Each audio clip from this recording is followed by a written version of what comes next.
The wellness industry generates billions of dollars a year selling the promise of biological optimization.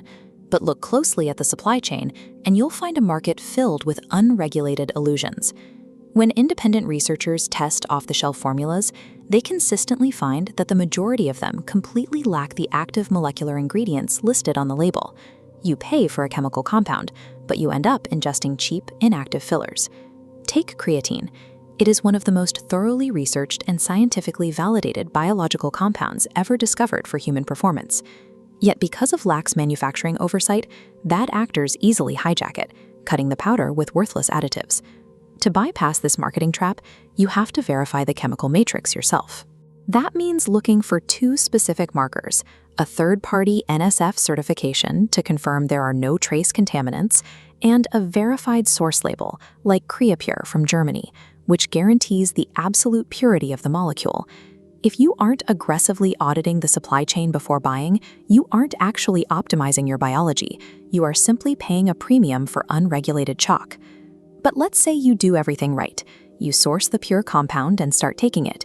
You immediately run into a second roadblock.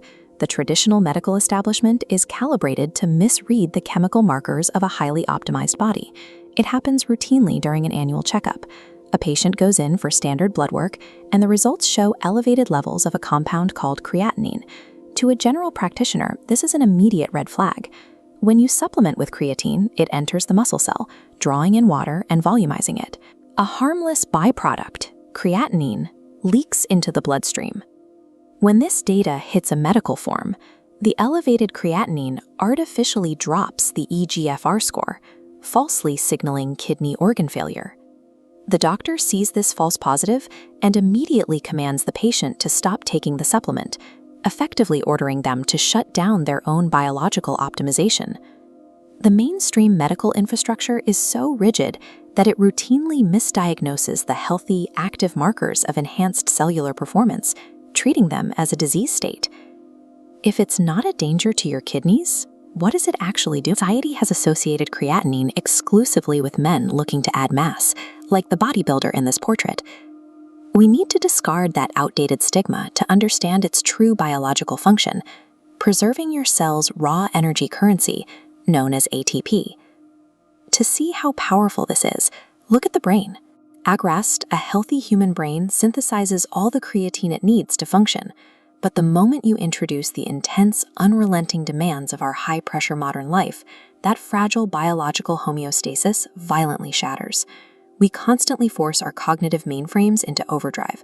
Severe sleep deprivation, erratic night shifts, and high-stakes corporate pressure rapidly drain our natural energy reserves. Look at the relentless friction on this trading floor. This environment violently depletes the brain's baseline resources. When researchers tested individuals kept awake for 21 straight hours, their cognitive abilities plummeted. But when those same sleep-deprived subjects took massive, multi-gram megadoses of pure creatine powder, upwards of 20 grams, the chemical intervention forced their failing brains back to their normal cognitive baseline. This molecule acts as a targeted neurological rescue protocol for a brain pushed well past its evolutionary limits. That same metabolic rescue applies to our physical structure.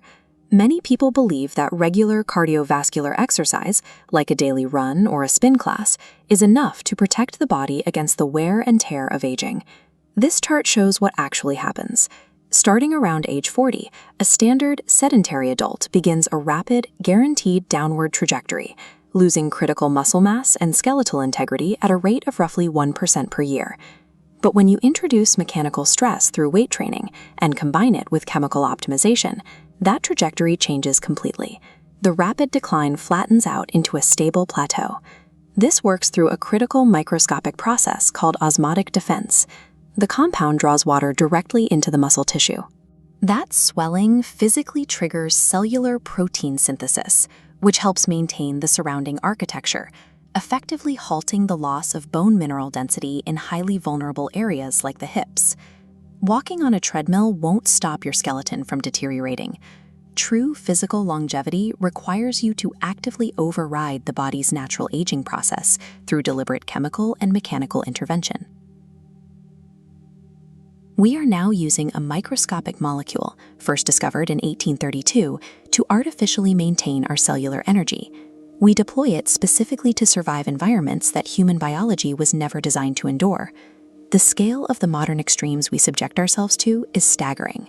From grinding out late-night corporate reports on 2 hours of sleep to managing the overwhelming sensory pressure of a massive stadium crowd like this one, we force the human machine to operate at maximum capacity, constantly.